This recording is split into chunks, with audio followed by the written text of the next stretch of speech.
Apa saja fakta-fakta lain dari insiden baku tembak polisi dengan sekelompok orang yang diduga simpatisan Rizik Syihab? Kami akan bahas hal ini bersama Sekjen FPI Munarman, Ketua Harian Komisi Kepolisian Nasional Beni Mamoto, dan Kepala Pusat Kajian Keamanan Nasional Universitas Bayangkara Hermawan Sulistyo. Selamat malam, Bung Munarman. Selamat malam, Pak Beni. Selamat malam, Prof. Kiki. Ya, selamat malam, Mbak Sofi. Ini sudah ada ya, Bung Munarman ya? Ya, Oke. selamat malam, Mbak Sofi. Oke, saya ingin ke Bung Munarman lebih dahulu ya, Pak Beni dan Prof. Kiki. Anda tadi sudah menggelar konferensi pers yang langsung dibantah oleh Kombes Yusri Yunus, Kabid Humas Polda Metro Jaya, dan Kombes Tubagus Adi Hidayat, Dirkrimum Polda Metro Jaya. Ini tampaknya karena barang bukti yang bisa dilihat oleh masyarakat baru yang dipamerkan oleh pihak kepolisian, 2 senjata api dan 4 senjata tajam.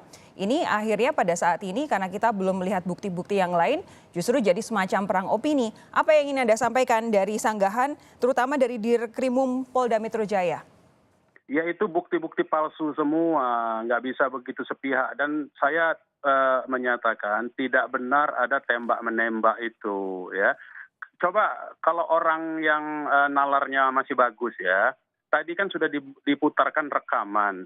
Jelas-jelas pengawal Habib Rizik itu menyatakan bahwa itu kalau mereka ingin memotong, kalau mereka ingin menyalip, berarti kan ada upaya-upaya dari pihak yang menguntit itu untuk menyalip dan berdasar itu kan baru sebagian. Sebentar. Saya Kalau Anda banyak mengutip lagi. voice note itu tadi, rekaman suara itu tadi, Anda mengakui itu rekaman suara betul? Ya betul, itu rekaman suara dan itu justru membuktikan rombongan pengacau itu yang akan menyalip dan memporak-porandakan serta melakukan inisiatif untuk menyalip dari rombongan Habib Rizik dan pengawalnya. Itu kan terdengar tadi. Kan terdengar kalau mereka nyalip kita ini. Dan kemudian kan ada nongkrong aja warung kopi. Di mana bentuk serangannya? Coba, orang waras dan normal pikirannya mendengarkan cerita voice note tadi, itu terbantahkan sendiri apa yang dipaparkan ada serangan. Tidak ada serangan. Itu disuruh nongkrong di warung kopi kok serangan. Jadi tidak betul itu. Jadi saya minta sekali lagi, media tidak mengembangkan narasi tembak-menembak dan serangan kepada pihak kepolisian. Karena yang menguntit itu tidak menggunakan seragam. Dan tidak menggunakan seragam itu bagaimana bisa dibuktikan bahwa itu dari pihak aparat kepolisian? Kalau pihak aparat kepolisian, sebagaimana yang sudah kemarin disampaikan, ya datang ke rumah Habib Rizik menyampaikan surat pemberitahuan, itu yang baik-baik begitu kita terima kok. Bagaimana? Begini, penjelasan dari Kombes Tubagus Adi Hidayat tadi soal voice note yang Anda akui itu benar adalah Pak Tubagus menyatakan saat kejadian mobil Polri hanya 1. 2 mobil mepet petugas yang akan hentikan lalu melakukan penyerangan. Ada bukti voice note. Ada yang menggunakan senjata tajam, ada yang menggunakan senjata api. Faktanya mana? Faktanya voice note yang tadi diputarkan sendiri oleh Kompas yang berasal dari bapak-bapak di Polda itu membuktikan bahwa 1 yang mau menyalip itu adalah dari pihak penguntit. Yang kedua, disuruh malah ngopi-ngopi berhenti dulu di pinggir jalan supaya tidak diikuti. Coba, yang mana yang aktif melakukan serangan? Coba, normal saja. Ya? Kalau disampaikan bahwa sedemikian rupa dipancing petugas, lalu dipepet. Dipancing yang mana? Yang memepet itu justru mereka. Mana ada pancingan memepet? Kok ada pancingan memepet?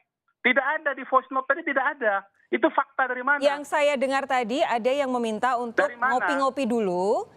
Coba kalau mereka mengikuti. Iya, lihat coba mana yang mengikuti. Kan cuma memantau. Tidak ada. Pepet tidak ada. Oke. Kan jadi fakta, jangan diputarbalikkan.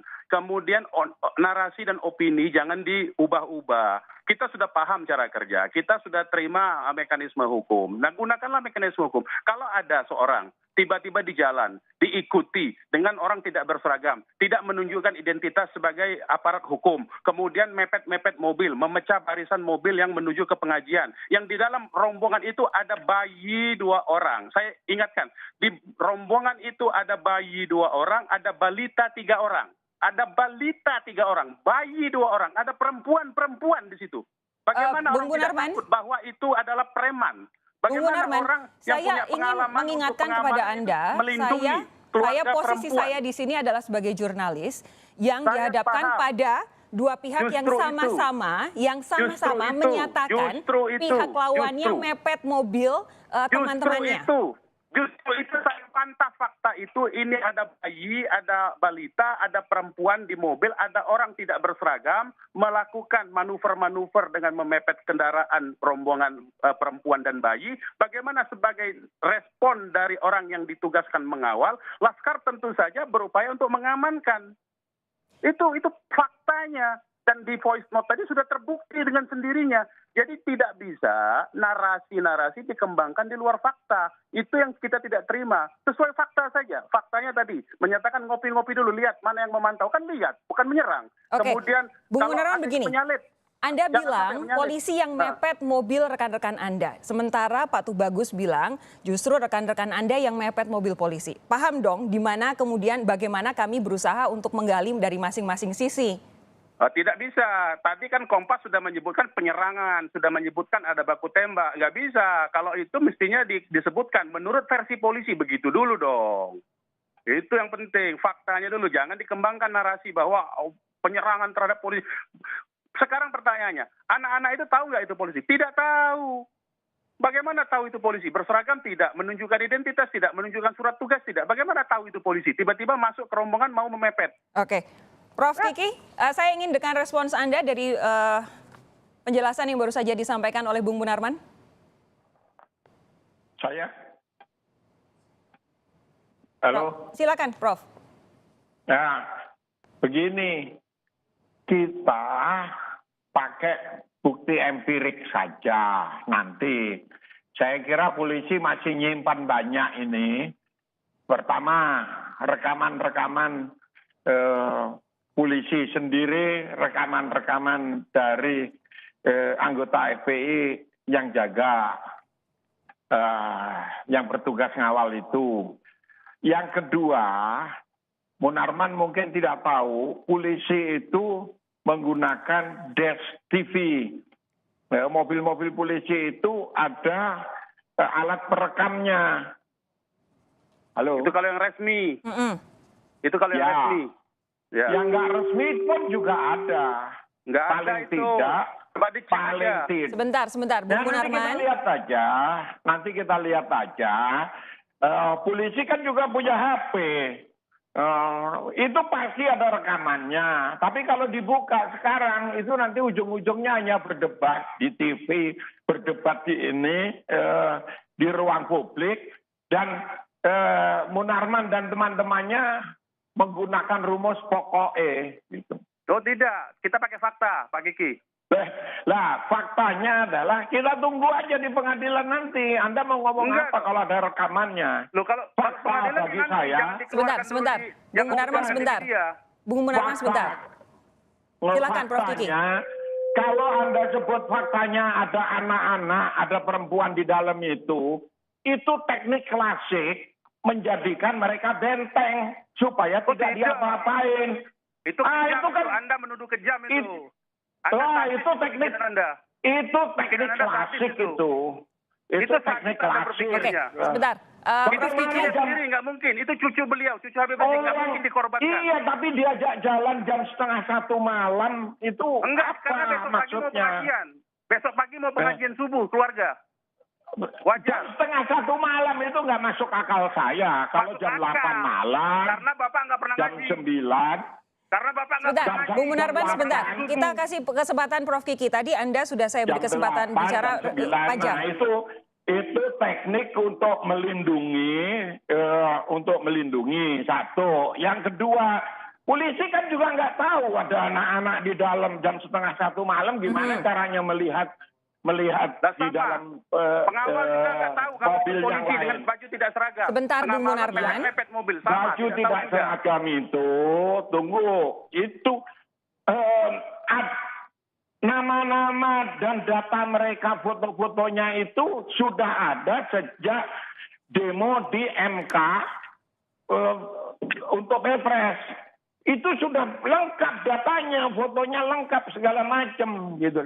Jadi ada di Itu siapa mana? itu? Mana dibilang Oke. Foto siapa? Oke, saya Sejak harus beri Pilpres hubungannya apa? kesempatan untuk Bung Munarman. Bung Munarman, silakan jelaskan soal data-data soal 6 tewas 4 buron ini.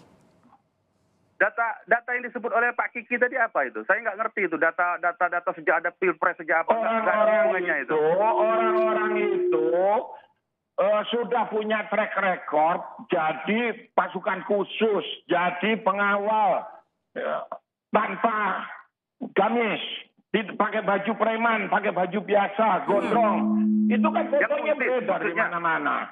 Artinya apa? Kalau Anda bilang ini innocent bystander, itu bullshit, itu nggak ada. Oke. Itu track recordnya aja seperti Track itu. record siapa? Track record siapa? Bapak-bapak, saya ingin ingatkan ini kita siaran live. Harap Anda bisa menyaring perkataan-perkataan yang muncul ya. Anda, kita barusan nonton di YouTube, Anda nyiram Tamrin Tomalgola dengan air Loh, Anda juga. Anda Sebentar, apa? Prof. Kiki. Anda itu profesor apa? Wawancara Anda itu TV. profesor apa?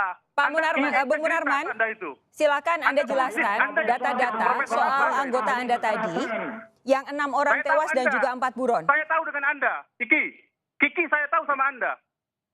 Lah, Bung Munarman, Pak Kiki, mari kita kembali ke inti permasalahan malam hari ini. Bung Munarman silakan. Tadi sudah disampaikan responsnya oleh Prof. Kiki. Saya minta penjelasan Anda soal data-data dari 6 orang ini yang tewas, kemudian 4 yang masih buron. Tidak ada yang buron, ya saya katakan. Dia tidak buron karena dia tidak melakukan, yang 4 itu tidak melakukan tindak pidana apapun juga. Yang 4 orang itu hanya mengawal pimpinan FPI, gurunya sendiri, yaitu Habib Rizik Syihab. Tidak ada pidana. Mereka tidak melakukan apapun dan tidak bersentuhan apapun, ya itu satu. Nah yang 6 orang yang korban ditembak dibunuh ini, Muhammad Suci Kadafi Putra, Andi Oktiawan, Lutfi Hakim, Muhammad Reza, Faiz Ahmad Syukur, Ahmad Sofyan, ini semua anggota Laskar Pembela Islam DKI Jakarta. Mereka adalah murid-murid dari guru-guru di FPI. Mereka biasa memang mengawal, tidak ada persoalan, dan mereka dalam pengawalan di standar FPI itu tidak pernah menggunakan senjata tajam, apalagi senjata api. Oke, kalau Karena tadi Anda standar bilang kita tidak ada yang begitu. buron, 4 orang yang dinyatakan diburu oleh polisi ini di mana sekarang? Ya saya tidak tahu siapa yang dimaksud oleh dia, oleh mereka, oleh polisi. Ya. Adakah Karena memang 4 orang anggota Anda yang masih belum ketemu? sudah ketemu semua? Oke, sudah ketemu semua 6 orang ini Sudah ya? ketemu semua? Sudah ketemu semua, bahkan polisi kan tidak tahu. Jumlahnya itu lebih dari situ yang mengawal itu. Itulah datanya salah-salah begitu dipaksa 10 orang seolah-olah. Kan salah itu. Masih ada data kita yang mengawal lain, begitu. Oke, jadi Anda menyanggah penjelasan polisi bahwa ada 10 orang dalam insiden, 6 orang meninggal, 4 buron, Anda sanggah itu ya? Saya kira yang jelas sudah 6 orang dibunuh, ya, dibantai. Orang tidak punya perlawanan. Kami yakinkan, kami pastikan FPI dan Laskar FPI tidak pernah menggunakan senjata api. Kalau ada tembak-tembakan, mana polisi yang kena tembak? Mana mobil polisi yang kena tembak? Kecuali ditembak sendiri mungkin, ya. Buktikan, polisi-polisi yang diserang itu yang mana? Kalau ada tembak-menembak, berarti kan ada korban juga dari pihaknya, kepolisian. Oke, Ini kan nanti tidak ada. saya akan tanyakan kepada Prof. Kiki apakah perlu polisi membuka ini semua. Sesaat lagi, saudara, Anda tetap bersama kami. Sapa Indonesia Malam akan segera kembali.